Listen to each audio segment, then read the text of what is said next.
Filosofi pendidikan, koneksi antar materi, relevansi perjalanan pendidikan nasional, disusun oleh Priska. Perjalanan pendidikan nasional. Perjalanan pendidikan nasional di suatu negara seringkali melibatkan perubahan dan transformasi yang kompleks. Sebagai contoh, mari kita lihat perjalanan pendidikan nasional Indonesia. Masa kolonial, pendidikan hanya dijadikan sebagai alat penjajahan. Dimulai dari era kolonial, pendidikan diarahkan untuk memenuhi kebutuhan penjajah bangsa. Pendidikan pada masa ini berfungsi sebagai instrumen untuk mencapai tujuan penjajahan. Masa kemerdekaan, cita-cita mencerdaskan bangsa. Setelah kemerdekaan, tujuan pendidikan tercermin dalam pembukaan UUD 1945, yakni untuk mencerdaskan kehidupan bangsa.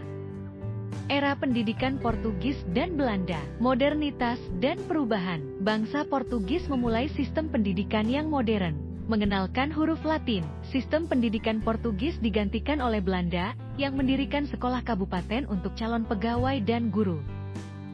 Pendidikan di bawah kepemimpinan Belanda, ketidakmerataan dan keterbatasan akses. Belanda menggunakan pendidikan untuk mendapatkan tenaga kerja terampil yang murah. Sekolah hanya terbuka untuk anak-anak pegawai negeri dan orang kaya, menciptakan ketidakmerataan akses.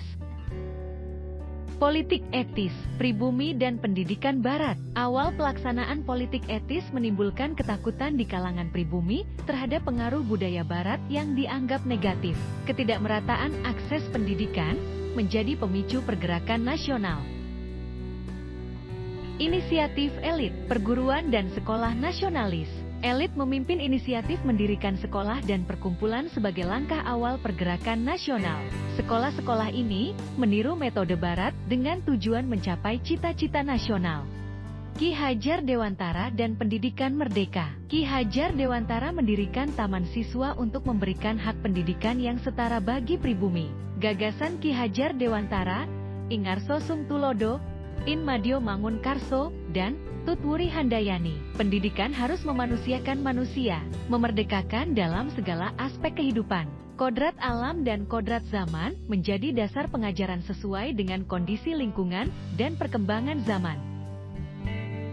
Transformasi ideologi pendidikan. Gagasan Ki Hajar Dewantara tidak hanya semboyan, perlu diterapkan untuk mengubah sistem pendidikan yang masih membatasi. Pentingnya perbaikan sistem pendidikan agar sesuai dengan visi Ki Hajar Dewantara untuk menciptakan generasi cerdas dan berkarakter.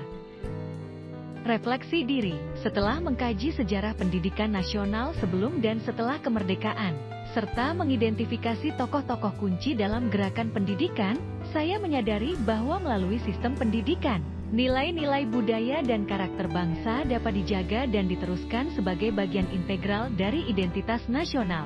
Pemupukan nilai-nilai budaya dan karakter ini yang dilakukan melalui pendidikan, pada akhirnya akan membentuk jati diri bangsa. Dalam konteks ini, profil pelajar Pancasila dianggap sebagai fondasi utama yang perlu diimplementasikan secara menyeluruh dan mendalam dalam jiwa generasi bangsa. Untuk mencapai keselarasan antara tujuan pendidikan nasional dan tindakan di sekolah, beberapa langkah yang dapat diambil antara lain. 1. Pengembangan proses pembelajaran yang diferensiasi. 2. Peran sebagai motivator kelas. 3. Menjadi guru yang menyenangkan dan berkualitas. Terima kasih.